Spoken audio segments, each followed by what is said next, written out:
नमस्कार दोस्तों, C L live YouTube channel में आप सभी का स्वागत है। दोस्तों, आज की कहानी ज़रा हटके है क्योंकि हम ये समाज की एक कोर सच्चाई दिखाने वाले हैं। और हाँ, लड़कियों के लिए कहानी विशेष होने वाली है, इसलिए इस कहानी को अपने परिवार में शेयर करना बिल्कुल मत भूलिएगा। ये कहानी है उत्तर प्रदेश के एक छोटे से गाँव की। गाँव का नाम सलेमपुर, जहाँ पे कुल हिंदू आबादी करीब 40%। उसी 40% में एक परिवार रागनी का। रागिनी के पिता एक सरकारी मुलाजिम थे, इसलिए वो अक्सर गांव से बाहर ही रहा करते थे। कभी कभी वो शहर से गांव आया जाया करते थे। रागिनी के लिए ढेर सारी किताबें और ढेर सारे चॉकलेट भी लाया करते थे। रागिनी धीरे धीरे बड़ी हो रही थी। रागिनी के ऊपर घर की जिम्मेदारियां भी आ रही थीं, क्योंकि वो घर में सबसे बड़ी थी। उससे छोटा एक भाई और रागिनी की एक बहन थी। माँ हाउसवाइफ थी और पिता तो शहर से बाहर ही रहते थे। रागिनी की सुंदरता के चर्चे पूरे गांव में थे। वो जितनी खूबसूरत उतनी ही ज़्यादा समझदार भी थी। रागिनी ने अभी तक की सभी परीक्षाओं में प्रथम स्थान हासिल किया था। यही कारण था कि रागिनी के परिवार वालों का रागिनी पे काफ़ी ज़्यादा भरोसा था। रागिनी अब आगे चलकर डॉक्टर बनना चाहती थी। रागिनी पे घर वालों का पूरा विश्वास था, क्योंकि घर वाले रागिनी से काफ़ी उम्मीद लगाए बैठे थे। उन्हें ये था कि उनकी बच्ची पूरे परिवार का नाम रोशन करेगी, वो एक दिन डॉक्टर बनेगी। इसलिए रागिनी के पापा दिन रात मेहनत कर कर रागिनी के लिए पैसा इकट्ठा करने में लगे हुए थे। रागिनी के घर वालों ने लड़के और लड़की में कोई भेद नहीं किया। यही कारण था कि वो रागिनी के उच्च शिक्षा के लिए उसे अच्छे से अच्छे कॉलेज में दाखिला दिलाना चाहते थे। दिन था 20 मई का। यूपी बोर्ड के एग्ज़ाम का रिजल्ट आने वाला था। यूपी बोर्ड का रिजल्ट अक्सर दोपहर में 12 बजे के बाद प्रकाशित होता है। 12 बजे से पहले ही पूरे घर में बेचैनी सी थी कि आज रागिनी का रिजल्ट आने वाला है। पापा तो मानो सुबह से ही कई बार फ़ोन घुमा चुके थे। 10 बजते ही एक बार फिर से रागिनी के पिता का फ़ोन आता है, लेकिन इस बार रागिनी ने झट से फ़ोन उठाया और खुशी में कहा, पापा, अगर मैं प्रथम स्थान हासिल करती हूँ तो आप मुझे क्या दिलाएंगे? रागिनी के पापा ने पहले तो कुछ विचार किया, फिर बोला, मैं सोच रहा हूँ इस बार तुझे फ़ोन दिला दूँ। तू गांव से बाहर जाएगी पढ़ाई के लिए और हमें तेरी चिंता सताती रहेगी। तेरे पास फ़ोन होगा तो थोड़ी तसल्ली रहेगी। तेरी माँ भी तेरी काफ़ी ज़्यादा फिक्र करती रहती है। रागिनी भी झट से हाँ कह देती है और कहती है, पापा, वो 15,000 वाला फ़ोन लेते आना। उसने एक कंपनी का नाम भी बताया। उसके पापा ने भी हामी भर दी। उन्हें क्या पता था ये फ़ोन उनकी ज़िंदगी का सबसे बड़ा गलत फैसले में से एक होगा। आखिर वो समय आ ही गया जिसका रागिनी का परिवार वाले बेसब्री से इंतज़ार कर रहे थे। 12 बजते ही रागिनी के पिता ने रागिनी को फ़ोन किया और कहा, बेटी, तूने तो मेरा दिल खुश कर दिया। बेटी, तूने पूरे ज़िले में टॉप किया है। तेरे 94% अंक हैं। यह सुनते ही मानो रागिनी और रागिनी के परिवार वाले खुशी से झूम उठे। रागिनी का भाई दौड़ता हुआ गांव के चौराहे पे बनी एक दुकान पर जाता है। वहां से रागिनी के लिए मिठाइयाँ लेकर आता है। साथ ही दुकान वाले से कहता है, चाचा, मेरी दीदी फर्स्ट डिवीज़न से पास हो गई है। उसने पूरे ज़िले में टॉप किया है, टॉप किया है। यह चिल्लाते हुए उस रागिनी का भाई मिठाई लेकर घर आ जाता है। धीरे धीरे समय बीतता गया। जुलाई का महीना आ गया था और रागिनी का एडमिशन का समय भी बिल्कुल नज़दीक आ चुका था। काफ़ी सोच विचार करने के बाद रागिनी का दाखिला गांव के पास वाले ही डिग्री कॉलेज में करा दिया जाता है। रागिनी का एडमिशन बीएससी के प्रथम वर्ष के कक्षा में कराया जाता है। डिग्री कॉलेज में एक विशेष समुदाय के लड़कों का दबदबा हुआ करता था। वहाँ के अध्यापक भी उन्हें कुछ भी नहीं कहते थे। आए दिन हिंदू लड़कियों को तरह तरह तरीके से परेशान किया जाने लगा था। रागिनी भी उनमें से एक थी, जिस पे तरह तरह के कमेंट्स, फम्तियाँ और अन्य तरीक़ों से रागिनी को परेशान किया जा रहा था। समय बीतने लगा। रागिनी की पढ़ाई अच्छी चल रही थी, लेकिन रागिनी कॉलेज के इस वातावरण को समझ नहीं पा रही थी कि आखिर वो इससे कैसे निपटे। लेकिन फिर भी रागिनी काफ़ी हिम्मत वाली थी। वह चुपचाप से अपनी पढ़ाई पे ध्यान दे रही थी। आए दिन रागिनी को तरह तरह की मुसीबतों का सामना करना पड़ता था, लेकिन रागिनी ने इन सब के बारे में अपने घर वालों को नहीं बताया, क्योंकि उसे ऐसा लग रहा था कि ये सब सुनकर उसके घर वाले बहुत ही ज़्यादा परेशान हो जाएंगे, क्योंकि वो गांव के माहौल से पहले से ही काफ़ी डरे हुए थे। इसलिए वो तो कभी कभी गांव को छोड़कर जाने की भी बात करने लगे थे। लेकिन रागिनी नहीं चाहती थी कि कुछ भी ऐसा हो और उसकी पढ़ाई में कोई बाधा आए। एक बार की बात है, रागिनी कॉलेज के महिला वॉशरूम में जाती है। कुछ देर बाद ही रागिनी को ऐसा लगता है जैसे कोई उसे देख रहा है। रागिनी इधर उधर नज़र घुमाती है, लेकिन उस वॉशरूम में कोई नहीं दिखता है। फिर रागिनी वहम समझकर आगे निकल जाती है। रागिनी घर जाती है, घर के सारे काम निपटाती है और रात को पढ़ने के लिए बैठ जाती है। लेकिन तभी रागिनी की एक सहेली का मैसेज आता है। उस मैसेज में लिखा रहता है, रागिनी ये क्या है, ये कैसी तेरी वीडियो वायरल हो रही है, जरा कॉलेज के ग्रुप को खोल कर देख। रागिनी ने फ़ोन उठाया और कॉलेज के ग्रुप को ओपन किया।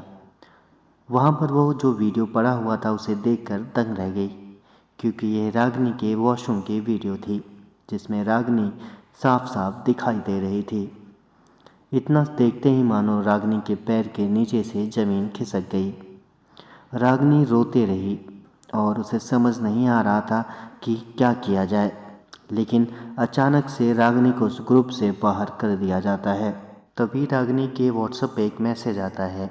यह कॉलेज के एक दबंग लड़के का मैसेज था, जिसमें वह कहता है, देख लिया तुमने अंजाम, तुमने मेरी बात नहीं मानी थी, तुम्हारे भाव दिन पे दिन बढ़ते जा रहे थे, तुमने अपने आप को समझ क्या रखा था। रागिनी ने रोते हुए कहा, प्लीज़ इस वीडियो को डिलीट करा दो, यह जिसने भी किया अच्छा नहीं किया, मैं इस बात की शिकायत पुलिस में करूँगी। तभी वो लड़का कहता है, जो करना है तुझे कर ले। यह वीडियो तो अभी कॉलेज ग्रुप में ही आया है, लेकिन कल सुबह तक पूरे गांव में रहेगा। सोच, तेरी और तेरे परिवार की क्या इज्जत रह जाएगी। रागिनी और भी ज़्यादा डर जाती है। रागिनी उस लड़के को फ़ोन करने लगती है। तभी लड़के ने फ़ोन उठा लिया और रागिनी के सामने एक अजीब सी शर्त रख दी। शर्त यह थी कि रागिनी उस लड़के की गर्लफ्रेंड बन जाए। रागिनी ने पहले तो इस बात के लिए बिल्कुल साफ साफ मना कर दिया, लेकिन वह लड़का रागिनी पर दबाव बनाता गया। रागिनी को भी कुछ समझ नहीं आ रहा था, क्योंकि अगर उसने यह बात घर में बता दी तो घर वाले तो मानो जहर खाकर मर ही जाएंगे। इसलिए रागिनी को उस लड़की की बात माननी पड़ी। रागिनी का मन अब पढ़ाई में बिल्कुल नहीं लग रहा था, क्योंकि मानो उसके अंदर एक अजीब सा डर बैठ गया था कि कब कोई किसी प्रकार का वीडियो ना रिकॉर्ड कर ले। इसलिए रागिनी ने कॉलेज के वॉशरूम का यूज करना बिल्कुल बंद कर दिया था। रागिनी कॉलेज में जाती तो थी, पर उसका मन वहाँ पर रहता नहीं था। फिर उस लड़के ने रागिनी पर तरह तरह के दबाव बनाने शुरू कर दिए। कभी तो वह लड़का रागिनी को रास्ते में घेर लेता, कभी उसको वीडियो कॉल करता, कभी अनचाहे समय पर फ़ोन करता, तो कभी अश्लील मैसेज कर कर धमकाता रहता। रागिनी इन सब बातों से तंग आ गई थी और रागिनी एक छुटकारा चाहती थी। एक बार की बात है, रागिनी के घर वाले किसी रिश्तेदार की शादी में गए हुए थे। रागिनी के घर पर उसका छोटा भाई और रागिनी बिल्कुल अकेले थे। वह लड़का समय देखते ही रागिनी के घर में आ जाता है और रागिनी को परेशान करने लगता है। रागिनी भागते हुए एक कमरे में अपने आप को बंद कर लेती है। उधर रागिनी का छोटा भाई उन सभी को भगाने की कोशिश करने लगता है। वह उनसे जूझ जाता है। वह अकेला नहीं था, उसके साथ 3 लोग और थे। उसने सबसे पहले तो रागिनी के भाई के सर पर डंडे से वार किया। गंभीर चोट लगने की वजह से रागिनी के भाई की वहीं पे मौत हो जाती है। रागिनी यह सब देखकर इतने सदमे में चली जाती है कि उसे समझ नहीं आ रहा था कि अब वो क्या करे। वो सीधे पंखे से अपना दुपट्टा लगाती है और फांसी के फंदे पे झूल जाती है। कुछ देर बाद ही रागिनी की वहीं पे मौत हो जाती है। इधर इन लड़कों ने रागिनी के रूम का दरवाज़ा तोड़ दिया और जैसे ही रागिनी के रूम में घुसते हैं, रागिनी की लाश उन्हें सामने दिखाई पड़ती है। सुबह होते ही रागिनी की माँ और उसकी बहन घर पर वापस आती हैं। इधर जब जैसे ही दरवाज़ा खुलता है, उनके सामने मानो उनकी बेटी और उनके बेटे की लाश पर दिखाई देती है। उन्हें समझ नहीं आ रहा था कि आखिर ये सब कैसे हो गया। एक हंसने खेलने वाली लड़की फांसी के फंदे पे कैसे झूल गई और क्या हुआ रागिनी के साथ। रागिनी और बच्चे को इस हाल में देखते ही रागिनी की माँ को दिल का दौरा पड़ जाता है और उसकी भी वहीं पे मौत हो जाती है। रागिनी के बाप को जैसे ही ये खबर चलती है, वो भागे दौड़े घर पर आते हैं, लेकिन घर पर उन्हें यही सुनने को मिलता है कि रागिनी किसी और के साथ थी और उसके भाई ने उसे देख लिया था। इसलिए रागिनी ने सबसे पहले तो अपने भाई को मारा और उसके बाद खुद फांसी के फंदे पे झूल गई और पूरा गांव भी इस बात को समर्थन दे रहा था। लेकिन रागिनी के बाप को ये बिल्कुल पता था कि यह बिल्कुल भी सच नहीं है। रागिनी के साथ कुछ तो ऐसा हुआ है जो रागिनी हमें नहीं बता पाई। तभी रागिनी की छोटी बहन की नज़र रागिनी के फ़ोन पे जाती है। वो फ़ोन को उठाकर देखना शुरू कर देती है कि आखिर ऐसा क्या हुआ था। उसके हाथ में रागिनी की वही वीडियो, वही चैट और वही फ़ोन कॉल लग जाते हैं। इससे रागिनी की मौत का खुलासा हो जाता है। रागिनी कई दिनों से डर के साये में अपना जीवन बिता रही थी। उसे तरह तरह से धमकाया जा रहा था, उसे अपनी शर्तें मनवाई जा रही थी। रागिनी और रागिनी के परिवार के सपनों का तो अंत हो गया और पुलिस वालों ने इसमें कोई भी सहायता नहीं की। उन्होंने इस केस को बिना जांच पड़ताल के ही क्लोज कर दिया और रागिनी को ही कैरेक्टरलेस घोषित कर दिया। रागिनी का यह दुखद अंत उसके बाप को भी सहा नहीं गया और कुछ समय बाद भी उनकी गंभीर बीमारियों से मौत हो गई। रागिनी की बहन अनाथ हो गई, जिसे बाद में उसके फूफा वापस घर ले आए और अब वो एक आश्रम की तरह उनके घर में रहने लगी थी। लेकिन अनाथ तो अनाथ ही होता है। दोस्तों, इस कहानी में बहुत कुछ ऐसा था जिसे मैंने सेंसर किया है या फिर मैं बता नहीं पाया, लेकिन आप लोग समझ जाइए कि शायद उस दिन उस रागिनी के साथ क्या क्या हुआ होगा या उस पर किस प्रकार से प्रताड़नाएँ डाली गई होंगी।